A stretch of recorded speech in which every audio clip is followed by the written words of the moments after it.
Hi friends, मैं आकांक्षा Sharma GK with आकांक्षा में आपका स्वागत करती हूँ। फ्रेंड्स, एमबीपीएससी जो मैंने 30 दिन का क्रैश कोर्स स्टार्ट किया है उसके आज हम चौथी क्लास पढ़ने वाले हैं। ये C1, C2, C3, C4 इस प्रकार से रहेंगी और ये सभी क्लासेस आप पूरी की पूरी देखिएगा। इसके लिए मैंने एक प्लेलिस्ट बना दिया है और प्लेलिस्ट की लिंक भी मैंने डिस्क्रिप्शन बॉक्स में डाल दी है, आप देख लीजिएगा। प्लेलिस्ट का नाम है PSC crash 30 days pre crash course, वो वाला देखिएगा।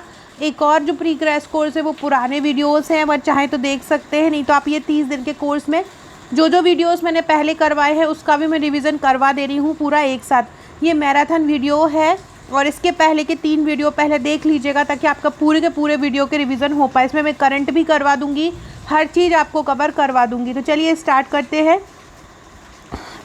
वैसे मैं दिन में 2 से 3 वीडियो लाऊंगी, अभी मैं कुछ टॉपिक तैयार कर रही हूँ तो इसलिए समय नहीं मिल पाया है। आपको 2 से 3 वीडियो मिलेंगे तो आपकी जल्दी से ही पूरी तैयारी हो जाएगी। ये यूनिट 7 का टॉपिक है आपदा प्रबंधन प्रदूषण। ये बहुत इंपॉर्टेंट टॉपिक है और इससे 2 से 3 प्रश्न आने के पूरे चांसेस हैं। तो जो मैंने तैयार किया है वो मैं आपको करवा देती हूँ। इसकी PDF आप 10 या 15 रुपये की, इसकी 12 रुपये की शायद इसकी PDF है। आप हमारे इंस्टा मोजो की लिंक से या मेरी प्ले स्टोर से जीके विद आकांक्षा एप्लीकेशन से इसको परचेज़ कर सकते हैं या मुझे व्हाट्सअप करके भी ले सकते हैं। पहला क्वेश्चन है, भारत में केंद्रीय गंगा प्राधिकरण की स्थापना कब हुई थी? 1985 में हुई थी। कब हुई थी भारत में केंद्रीय गंगा प्राधिकरण की स्थापना? 1985 में हुई थी। फैक्ट दिमाग में बिठा लो कि केंद्रीय गंगा प्राधिकरण कब बना? 1985 में। हुदहुद चक्रवात से कौन सा तट प्रभावित हुआ? हुदहुद चक्रवात से आंध्र प्रदेश का तट प्रभावित हुआ। आंध्र प्रदेश की कैपिटल अमरावती है और आंध्र प्रदेश से ही तेलंगाना 2014 में अलग हुआ है। हुदहुद चक्रवात से कौन प्रभावित हुआ? आंध्र प्रदेश तट। नेक्स्ट है COP 14। जो COP 14 सम्मेलन है वो किससे संबंधित है? अलग अलग जलवायु परिवर्तन से संबंधित सम्मेलन होते रहते हैं, जैसे कि COP 1, COP 2, COP 3, COP 15, COP 14। तो ये COP 14 पूछ रहे हैं आपसे कि COP 14 सम्मेलन किससे संबंधित है? तो मरुस्थलीकरण को रोकने हेतु। बहुत ज़्यादा जब सूखाग्रस्त हो जाता है क्षेत्र तो मरुस्थल में बदलने लगता है। जब मरुस्थल में बदलने लगता है तो ज़मीन में नमी की कमी आ जाती है, जिसके कारण वो क्षेत्र मरुस्थलीकरण हो जाता है। वहाँ पे जीव जंतु मर जाते हैं, वहाँ पड़ने वाले जो पेड़ पौधे हैं वो भी मृत हो जाते हैं। तो उसको रोकने के लिए COP 14 सम्मेलन को लाया गया था। तो किससे संबंधित है COP 14? मरुस्थलीकरण को रोकने के लिए। मरुस्थलीकरण को रोकने के लिए राष्ट्रीय कार्य परियोजना कब आई थी? तो मरुस्थलीकरण को रोकने हेतु राष्ट्रीय कार्य परियोजना कब बनी? 2001 में बनी। कब बनी? 2001 में। सूखा क्षेत्र विकास कार्यक्रम का प्रारंभ कब हुआ? सूखा क्षेत्र विकास कार्यक्रम का प्रारंभ हुआ 5वीं योजना में। कब हुआ था? 5वीं योजना में हुआ। राष्ट्रीय नागरिक सुरक्षा महाविद्यालय कहाँ पर है? राष्ट्रीय नागरिक सुरक्षा महाविद्यालय है नागपुर में। राष्ट्रीय नागरिक सुरक्षा महाविद्यालय कहाँ पर है? नागपुर में है। राष्ट्रीय आपदा प्रबंधन संस्थान कहाँ पे है? दिल्ली में। राष्ट्रीय आपदा प्रबंधन संस्थान कहाँ पर है? दिल्ली में है।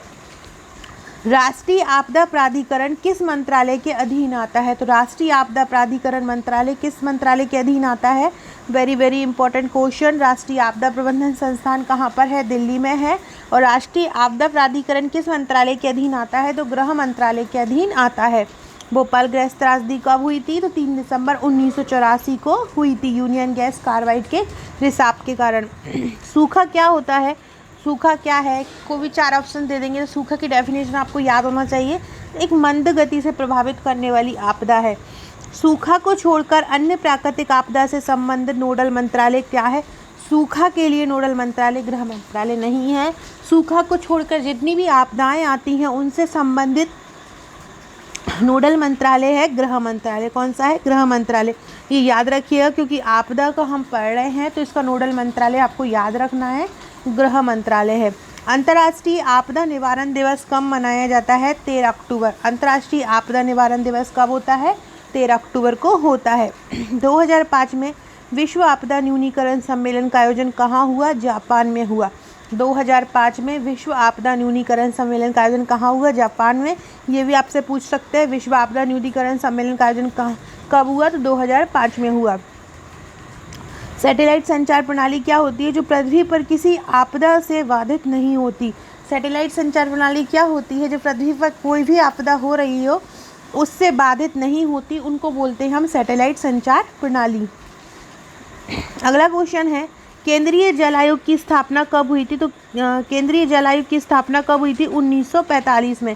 केंद्रीय जल आयोग की स्थापना कब हुई थी? 1945 में हुई थी। अंतर्राष्ट्रीय मृदा वर्ष संयुक्त राष्ट्र ने कब घोषित किया? तो अंतर्राष्ट्रीय मृदा वर्ष संयुक्त राष्ट्र ने कब घोषित किया? 2015 में किया। अंतर्राष्ट्रीय मृदा वर्ष संयुक्त राष्ट्र ने कब घोषित किया? 2015 में किया। प्रधानमंत्री राहत कोष कब बना? 1946 में बना। प्रधानमंत्री राहत कोष कब बना था? 1946 में प्रधानमंत्री राहत कोष बना। राष्ट्रीय आपदा प्रबंधन योजना कब जारी हुई? सेंडाई फ्रेमवर्क, मतलब राष्ट्रीय आपदा प्रबंधन जो योजना है किस रूप में जारी हुई? सेंडाई फ्रेमवर्क रूप में। राष्ट्रीय आपदा प्रबंधन योजना आधारित किस पे है? सेंडाई फ्रेमवर्क पर आधारित है। और ये कब जारी हुई? 2016 जून में जारी हुई। याद रखिएगा, राष्ट्रीय आपदा प्रबंधन योजना जो है सेंडाई फ्रेमवर्क पर आधारित है। कब जारी हुई थी? जून 2016 में जारी हुई थी। डॉट क्या है आपसे पूछे तो डॉट क्या है? डॉट एक सुनामी चेतावनी हेतु एक तकनीक है। सुनामी आने से पहले ही उसकी चेतावनी दे देता है। कौन? डॉट। सुपर साइक्लोन 1999 में भारत में आया। कब आया? कहाँ पे आया? सुपर साइक्लोन जो 1999 में भारत में कहाँ पर आया है? उड़ीसा में आया है। कहाँ आया है? उड़ीसा में। नेक्स्ट है सूखा प्रबंधन योजना नियमावली 2016 में किस योजना को शामिल करने की अनुशंसा की गई है? तो सूखा प्रबंधन योजना नियमावली 2016 में मनरेगा को शामिल करने की अनुशंसा की गई है। फ्रेंड्स, डिस्क्रिप्शन बॉक्स में आपको हमारे व्हाट्सएप ग्रुप की, टेलीग्राम ग्रुप की, फेसबुक, इंस्टा की लिंक मिल जाएगी। ज्वाइन हो जाइएगा। किसी भी प्रकार की छोटी छोटी जो PDF में इंपॉर्टेंट क्वेश्चन की बनाती हूँ उनको परचेस करने के लिए जीके विद आकांक्षा एप्लीकेशन पे जाइएगा, उसमें स्टोर पे जाइएगा। स्टोर पे आपको वहाँ पे बहुत सारे PDF मिल जाएंगे। इसके अलावा अगर आप वहाँ से नहीं परचेस कर सकते तो आप मुझे व्हाट्सअप करके भी ले सकते हैं। भारत का सबसे बड़ा बाढ़ प्रभावित क्षेत्र कौन सा है? गंगा ब्रह्मपुत्र बेसिन है। भारत के कितने प्रतिशत क्षेत्र पर भूकंप आता है? तो भारत के 59% क्षेत्र पर भूकंप आता है। कितने पे आता है? 59% पे। राष्ट्रीय बाढ़ नियंत्रण कार्यक्रम कब आरंभ हुआ? 1954 में। राष्ट्रीय बाढ़ नियंत्रण कार्यक्रम कब आरंभ हुआ? 1954 में। राष्ट्रीय बाढ़ आयोग कब बना? राष्ट्रीय बाढ़ आयोग बना 1976 में। राष्ट्रीय बाढ़ आयोग कब बना? 1976 में। यासा चक्रवात जो था वो फिजी में आया है। ये पूछ सकते हैं यासा चक्रवात कहाँ आया, तो आपको याद रखना है कि यासा चक्रवात फिजी में आया है। कहाँ पे आया है यासा चक्रवात? फिजी में आया है। और कब आया? 2021 में। अम्फान क्या था? अम्फान एक सुपर साइक्लोन था। अम्फान कहाँ आया? अम्फान कहाँ आया था? तो अम्फान आया था उड़ीसा, पश्चिम बंगाल के तट पर आया था। अम्फान कहाँ आया था? उड़ीसा और पश्चिम बंगाल तट पर आया था। द्वितीय प्रशासनिक आयोग ने अपनी तीसरी रिपोर्ट में आपदा के स्थान पर किसका प्रयोग किया? तो द्वितीय प्रशासनिक आयोग है उसने जो अपनी तीसरी रिपोर्ट दी थी उसमें आपदा का प्रयोग नहीं किया। आपदा की जगह पे किसका प्रयोग किया? उसने संकट शब्द का प्रयोग किया था। किसका प्रयोग किया था उसने? संकट शब्द का। जो घटनाएं कभी कभी उत्पन्न होकर प्राकृतिक क्रियाओं को तेज कर देती हैं, मतलब अचानक हमको पता नहीं होता है कि ये उठने वाली हैं और आ जाती हैं और प्राकृतिक क्रियाओं को तेज कर देती हैं, उनको हम क्या बोलते हैं? उनको चरम घटनाएं बोलते हैं। प्राकृतिक अथवा मानव जनित कारणों से उत्पन्न घटनाएं जो होती हैं उनको क्या बोलते हैं? चरम घटना होती हैं। जो चरम घटनाएं होती हैं उनको हम क्या कहते हैं? उनको प्रकोप कहते हैं। बोलते हैं एक ऐसा प्रकोप आ गया है, आपदा का प्रकोप आया है, कोरोना का प्रकोप आ गया है। तो ऐसी जो घटनाएं होती हैं जो प्राकृतिक कारणों से होती है, मानव जनित होती हैं, वो चरम घटना होती है, वो क्या कहलाती हैं? प्रकोप कहलाती हैं। नेक्स्ट है भारत को किस वर्ष में वैश्विक आपदा न्यूनीकरण और स्थिति बहाली समूह का से अध्यक्ष चुना? 2020 में। आइसलैंड में 2021 में कहाँ 800 वर्ष बाद उद्गार हुआ? तो रेक्यनीस पेनिनसुला ज्वालामुखी में हुआ जो कि फगराउल्स माउंटेन में है। उत्पत्ति के आधार पर आपदा के कितने प्रकार होते हैं? 2 प्रकार के होते हैं, प्राकृतिक और मानव जनित। प्राकृतिक आपदा में प्रथम स्थान पर कौन है? प्राकृतिक स्थान में सबसे प्रथम है चीन और सेकंड नंबर पे हमारा भारत। तो प्राकृतिक आपदा में प्राकृतिक आपदा में प्रथम स्थान पर कौन है? चीन है और सेकंड पे कौन है? भारत है। देश के कितने प्रतिशत भाग में हल्का तथा भीषण सूखा पड़ता है?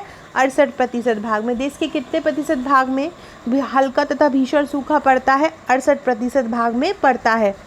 780 से 1125 मिलीमीटर वर्षा कितने क्षेत्रफल में होती है? 38%।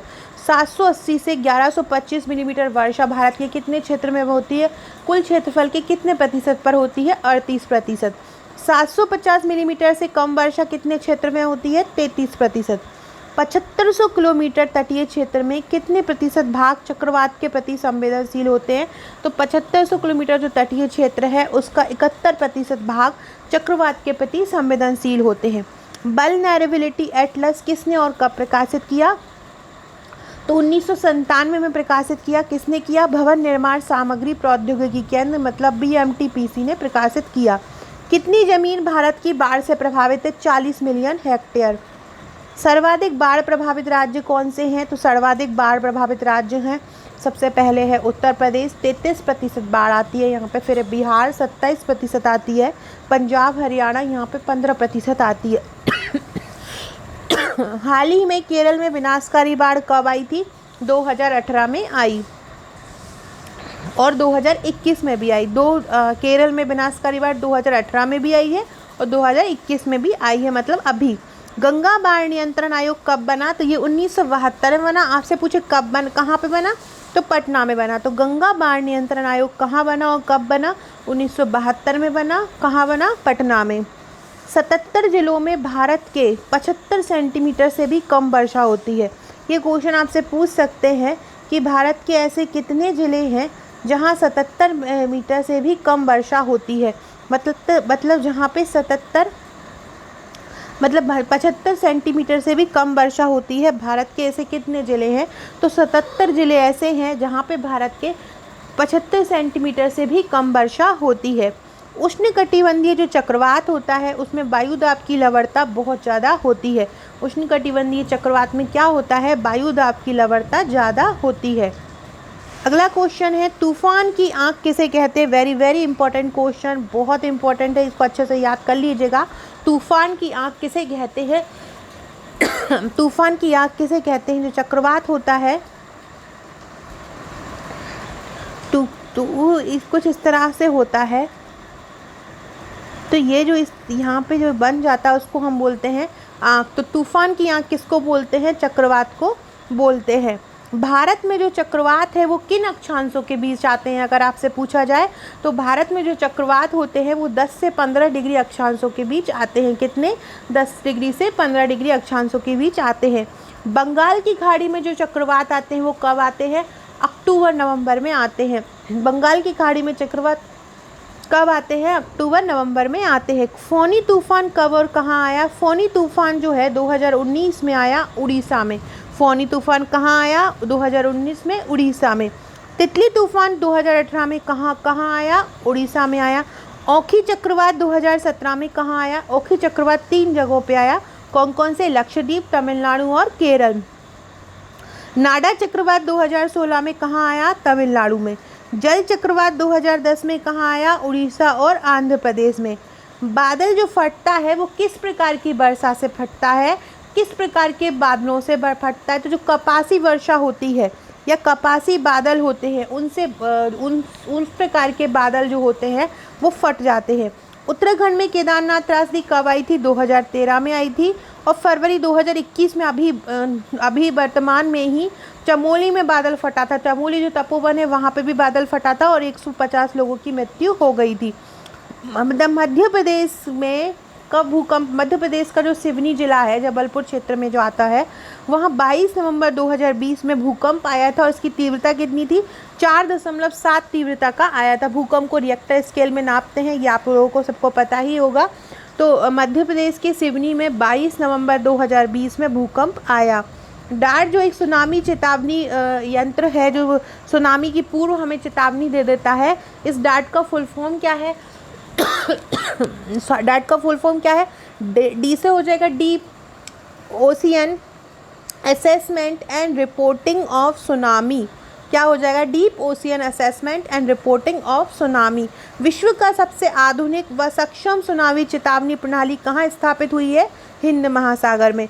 और बंगाल की खाड़ी में 4 अरब सागर में 2 लगाए गए हैं। जो विश्व की सबसे आधुनिक व सक्षम सुनामी चेतावनी प्रणाली कहाँ स्थापित हुई है? हिंद महासागर में। और बंगाल में खाड़ी में 4 और अरब सागर में 2 सुनामी चेतावनी प्रणाली केंद्र स्थापित किए गए हैं। ये आपसे पूछा जा सकता है कि बंगाल की खाड़ी में कितने सुनामी चेतावनी प्रणाली स्थापित की है? तो 4, और अरब सागर में कितनी की है? 2। विशाखापट्टनम गैस रिसाव को और क्या कहा जाता है? तो विशाखापट्टनम गैस रिसाव को विजाग गैस रिसाव भी बोलते हैं।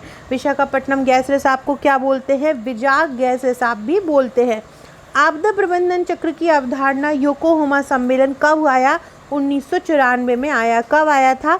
1994 में आया था। कब आया? 1994 में आया था। अगला क्वेश्चन है, फ्रेंड वीडियो अच्छा लगे तो लाइक ज़रूर कर दीजिएगा, कमेंट ज़रूर कर दीजिएगा। राष्ट्रीय आपदा प्रबंधन नीति कब बनी? 2009 में बनी थी। राष्ट्रीय आपदा प्रबंधन नीति कब बनी? 2009 में बनी। राष्ट्रीय आपदा प्रबंधन अधिनियम की किस धारा के तहत राष्ट्रीय आपदा प्रबंधन प्राधिकरण की स्थापना हुई? तो राष्ट्रीय आपदा प्रबंधन नीति कब बनी? 2009 में बनी। और राष्ट्रीय आपदा प्रबंधन अधिनियम की किस धारा के तहत राष्ट्रीय आपदा प्राधिकरण की स्थापना हुई? धारा 14 के तहत। वर्तमान एनडीआरएफ में कितने बटालियन हैं? 12। वर्तमान एनडीआरएफ में कितने बटालियन हैं? 12 बटालियन हैं। आपदा प्रबंधन प्रयोग हेतु उपग्रह जो उपयोग किया जाता है वो कौन से हैं? जैसे कि इनसेट 3DR है, इसको 8 सितंबर 2016 को प्रक्षेपित किया गया। किस प्रक्षेपण यान से? GSLV F-05 से किया गया। इस इनसेट जो 3DR है इसको प्रक्षेपित किया गया था आपदा प्रबंधन के लिए। इसका प्रयोग किस क्षेत्र में होता है? मौसम, पर्यावरण, आपदा प्रबंधन प्रणाली में। फिर अगला है इनसेट 3D, इसको कब प्रक्षेपित किया गया? इनसेट 3D को प्रक्षेपित किया गया था 16 जुलाई 2013 से। किस प्रक्षेपण यान से किया गया? एरियन 5 से ए से किया गया। नेक्स्ट है आपदा राहत कोष केंद्र में। जो आपदा राहत कोष होता है उसमें जो पैसा होता है, फंड होता है, कितने प्रतिशत केंद्र का होता है, कितने प्रतिशत राज्य का होता है? तो 75% जो होता है फंड आपदा राहत कोष में वो केंद्र सरकार देती है और 25% राज्य सरकार देती है। प्रधानमंत्री राष्ट्रीय राहत कोष का गठन किसने किया? जवाहरलाल नेहरू ने किया। प्रधानमंत्री राहत कोष, राष्ट्रीय राहत कोष की स्थापना कब हुई? जनवरी 1948 में। प्रधानमंत्री राष्ट्रीय राहत कोष का गठन किसने किया? हमारे प्रथम प्रधानमंत्री जवाहरलाल नेहरू ने। कब किया? जनवरी 1948 में। राष्ट्रीय आपदा प्रतिक्रिया कोष एनडीआरएफ का गठन आपदा प्रबंधन अधिनियम की किस धारा के तहत हुआ? धारा 40 के तहत। कोविड महामारी से निपटने के लिए कौन सा फंड बनाया गया? पीएम केयर फंड बनाया गया। इसके अन्य सदस्य कौन होते हैं? रक्षा मंत्री होते हैं, गृह मंत्री होते हैं, वित्त मंत्री होते हैं। अध्यक्ष कौन होते हैं इसके? प्रधानमंत्री होते हैं। प्राकृतिक आपदा नियंत्रण हेतु नोडल एजेंसी कौन सी होती है? गृह मंत्रालय। भूकंप सुनामी नियंत्रण हेतु नोडल एजेंसी कौन सी होती है? पृथ्वी और विज्ञान मंत्रालय। प्राकृतिक आपदा जो होती है उसके नियंत्रण के लिए कौन नोडल एजेंसी होती है? गृह मंत्रालय। और भूकंप सुनामी नियंत्रण हेतु कौन होती है? पृथ्वी विज्ञान मंत्रालय।